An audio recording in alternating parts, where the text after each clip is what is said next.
What's up, everybody? It's your boy BK all day, Brooklyn Mclinn. Spreading love as usual. It's the Brooklyn way.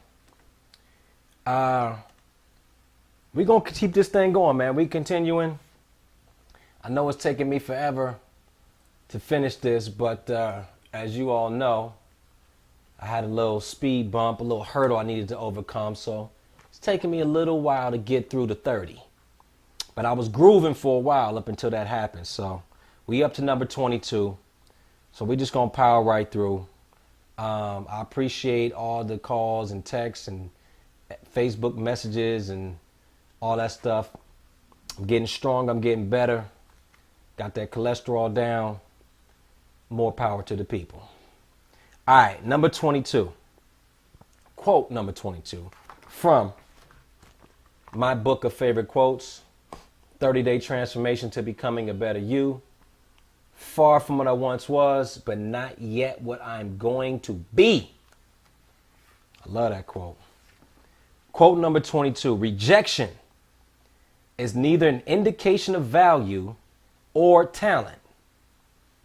Remember that if you believe in what you have to offer, then don't stop offering it, simply because some of those you offer it to reject it.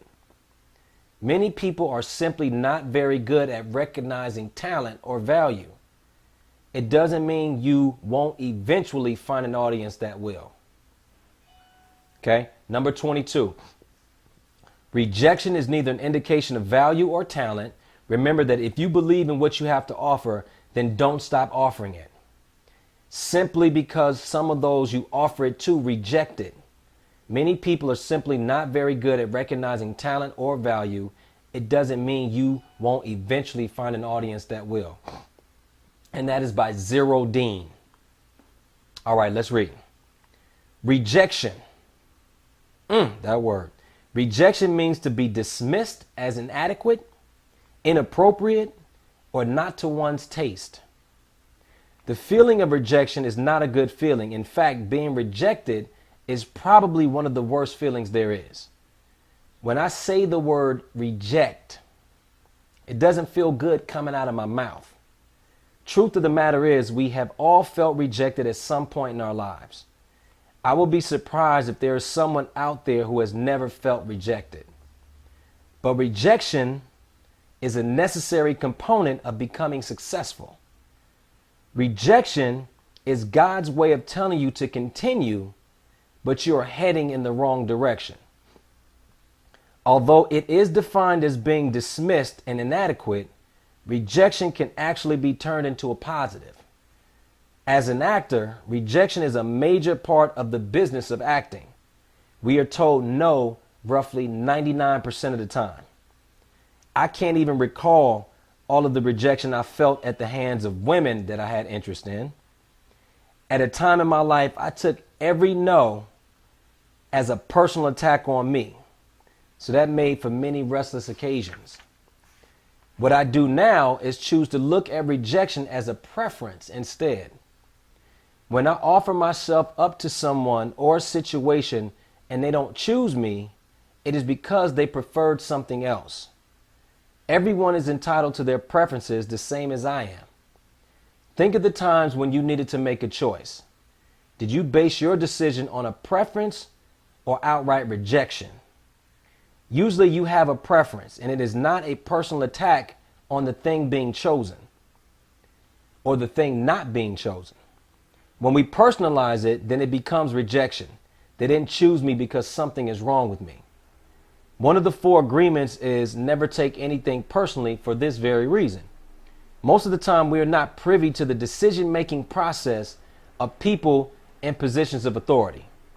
So because we are uninformed, we formulate in our own minds what the reason may be. Most times we create the worst possible story in our heads of why something didn't go our way. What also helped me was taking the time to try to find out why a decision was made before I rushed to judgment. With better understanding of what happened, it can alleviate the desire to personalize and feel rejected. Now, sometimes we are not able to learn why. There is no explanation available, just a big fat no.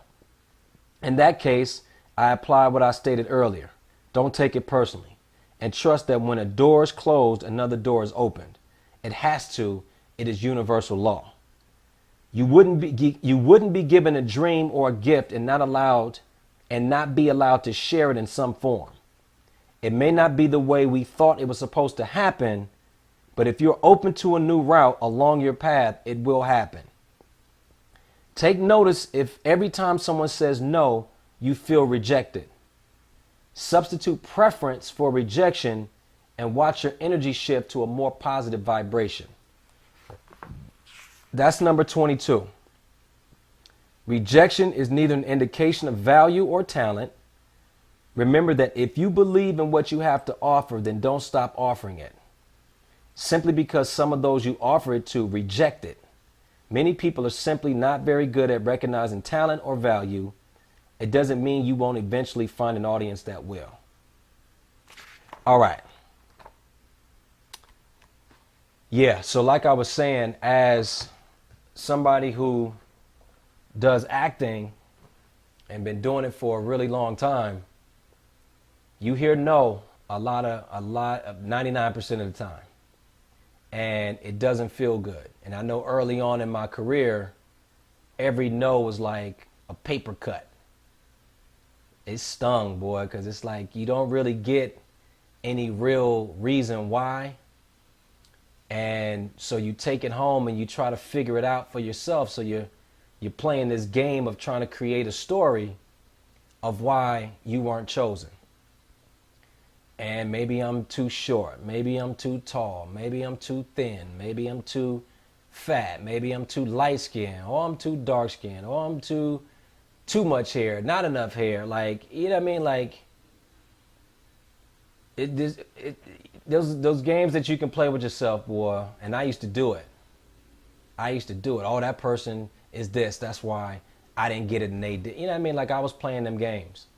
And when you look at it across the board in other subjects, relationships, you know, why, you know, you show interest in somebody and they don't return the interest, you know, what's wrong with me? If it's some type of job or a career choice, or, you know, if it's personal family stuff and you didn't have a parent that was there for you when you were a child, you know, if it feels like rejection. And you'd be justified in saying it is rejection. But I've learned, and I offer to people to try to look at it a different way. And I mentioned the book, The 4 Agreements. And I think the first agreement is never take anything personally. And that was a big, big eye-opening light bulb experience for me when I read that. And I tried to implement it in my life, because up until that point, I took everything personally, because I'm a person, everything is personal. And the way it was explained to me was, you don't really know what somebody else is thinking when they decide to do what they do, right? So usually we're at effect in those kind of situations. So we're catching something. And I was like, wow, that's really interesting. Like, you know, you could go up to somebody and say hi, and they could tell you to get the bleep out of their face. And you're like, whoa, what's wrong with me? Like, all I did was say hi. Like, I'm never saying hi to anybody else ever again. It's like, you don't know what kind of morning that person has had, what kind of day they're having, what their life is like, what argument they just came from. You know, the dude that right before you that said hi and she said hi, then he made some lewd comment. So here you come saying hi and she responds the way she does. Like, that has nothing to do with you. Now, if your intention was to place harm or ill will or some sly comment and that's what you get, okay, then yeah, accept that. But if your intention is to uplift, to inspire, to express yourself, to show your art, to, you know, express your craft, and it isn't received, don't take that personal. Don't take that personal. Trust me, like, that was something that I had to work really, really hard at, because that was my experience. it felt like as a kid was just always trying to prove myself worthy of something.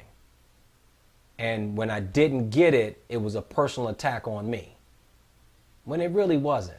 It was just whatever that person's preference was. If it's sports and the coach is choosing players for his team and he believes that a 6'5", 6'6", 6'7" inch player is more preferable over a 6-foot player, and he chooses a 6'7" player, right? You can't do nothing about your height. It's not personal. It's not I'm rejecting you. It's just I prefer to have somebody taller. That's that particular person. You go to another team, another coach, they might prefer you over that tall person. You know what I mean? So I would strongly suggest not to get caught up in that. And it is very challenging not to do, because we're faced with it so much. We're bombarded by the images so much of how to look, how to be, how to speak, how to act, how to live, like everything. And when you don't line up with those outside perceptions, it can make you feel like something's wrong with you and you can take it personal. It's rejection. It's like, no. There's so many instances of people that have great ideas that go to different investment funds or banks trying to get, some help getting it off the ground. And they're told no. But it only took one person to say yeah, and now it's a big company. Or you're an actor and you get told no by this agent, that casting director. But you just, if you believe in your product and you're working on your product and you continually to improve and get better, it only takes one yes. In a sea of no's, it only takes one yes. And usually that yes makes the other no's worth it, because usually that yes is a better situation than you could have ever imagined, right? If you're in a relationship, think of the person and you're happy and it's healthy, we're going to assume those things, that all the relationships that didn't work out that led you to this one that is working out, like, I will be grateful for those other ones that didn't work out, because now I get to be in this happy, healthy relationship. So I wouldn't regret or spend too much time worrying on the no's. I want to focus on that yes that's coming, or that yes that's here, or the door that's going to open because that door closed. And then a lot of times, not everybody understands the value of things. And it really starts with the individual. It starts with me. It starts with you. There was a time I didn't know my value as a person, as a human being, and what I had to offer. So I accept responsibility for that. So if I don't know my value as a person and what I have to offer just by being alive on this earth, why am I getting mad at somebody who can't see my value? And I don't know it. Right? You follow me? So I'm mad at them because, they can't see how good I am. I don't even know how good I am. Or I might be telling myself that, but do I really believe it? So it wasn't until I determined my personal value for myself.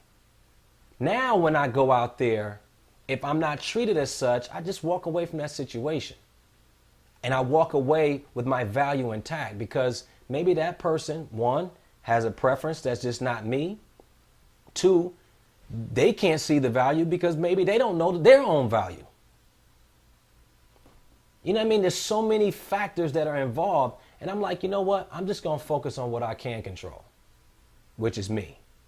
My attitude, my energy, my beliefs about stuff, not taking anything personal, knowing my value, improving, expanding, growing, and then letting the chips fall where they may, and then trusting in something that's greater than myself to lead my steps.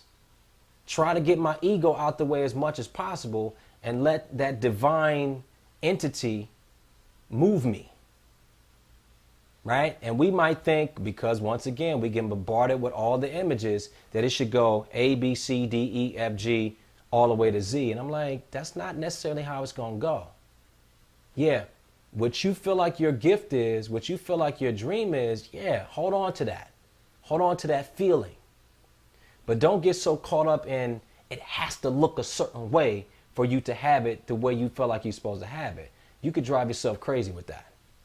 It might be D, Y, J, A, M, Q. You know what I mean? Like, it might take you all over those things to get to the finish line. And I'm like, that's the beauty of life. The journey is why we're here. The evolution is why we're here. And if you can accept that, you can find happiness right where you are, right in this moment today. Right? So I know I'm encapsulating a lot within this one particular subject, but it's so important that we're able to embody all the concepts that are being presented here. Right? When you go to a restaurant and you choose a dish, are you choosing one dish over the other because you're rejecting one and choosing the other? Or do you just have a preference? When you choose a mate, do you have a preference? Hey, I like them this tall or this short or this nationality or this way, or, you know, believes in these things, this particular, like, it's not a rejection against something else. It's just, I prefer this thing. And we all are entitled to our preferences. And we all have judgments. Believe it or not. Hopefully we can work past our judgments to get to the core of who a person or a situation truly is. But we all have judgments. So when somebody's like, oh, you're judgmental, I mean, everybody's judgmental about something, right? Hopefully you can work through the judgment, especially if it's a false one. Don't judge a book by its cover. Oh, that book looks, yeah, I mean, you know, if you open enough to even go through it, you might find, hey, you know what? I was incorrect in my assessment. Or I was correct. But just that willingness, that openness to be something other than what you're holding on to at that moment is basically what we're talking about. So never take anything personally, because it's probably not about you a great majority of the time. It's usually what somebody else is dealing with, how they handle stress, anxiety, pressure, and then they act out, and then now you happen to be the person that's standing in front of them. So I stopped taking things personally. I don't take nothing personal. Right? Learn the difference between preference and rejection. Know your value. Know your worth. You decide that. Don't let other people in other instances and situations tell you what your worth is. You decide your worth. You have worth and value just by being alive on this planet, made in the image and likeness of God. That's who you are. Now, who do you say you are is up to you. Hopefully it's in alignment with that. If it's not, good luck to you. Because just by the law of vibration and law of attraction, you're going to attract those conditions that come with whatever you say you are. If you're saying I'm not good enough, then by golly, that's what you're going to see. If you believe that opportunity is abundant, then that's what you're going to see. So whatever's coming out your mouth, that's who you say you are. I'm choosing to align with my creator. That's who I say I am. So that's why I say I do acting. I do coaching and little kids and basketball and stuff like that. I do some real estate. Like, the only thing I am is the image and likeness of God. Because I just understand how powerful those two words are. I am. Okay? So we're talking about a lot here, but hopefully it all makes sense to you. And we're going to keep this thing moving because we like to keep growing, elevating, expanding. That was quote number 22. I'm going to read it again real quick. Rejection is neither an indication of value or talent. Remember that if you believe in what you have to offer, then don't stop offering. Simply because some of those you offer it to rejected, many people are simply not very good at recognizing talent or value. It doesn't mean you won't eventually find an audience that will. I say let's take out that word rejection and substitute preference, because it's really not a rejection. It's like I prefer something else. We're taking it as rejection. And we talked about it. Rejection means to be dismissed as inadequate, inappropriate, or not to one's taste. I'm not doing stuff that doesn't make me feel good. I'm not associating with things that don't make me feel good. Rejection doesn't feel good. Somebody had a preference, I can deal with that because you know what? I have preferences too. All right, it's your boy, Brooklyn Mclinn, signing off, quote number 22. I promise we're going to get through these 30 quotes. My book of favorite quotes, A 30-Day Transformation to Becoming a Better You. As always, share it, comment, Facebook, Instagram, Brooklyn Mclinn, my website, lifestrategymeetup.com, where you get a gang of videos, a gang of insight. My email, lifestrategymeetup@gmail.com. If you have a personal question, YouTube, Life Strategy Meetup. I'm all over the place. All right. I hope everybody's doing well. See you when I see you. Peace.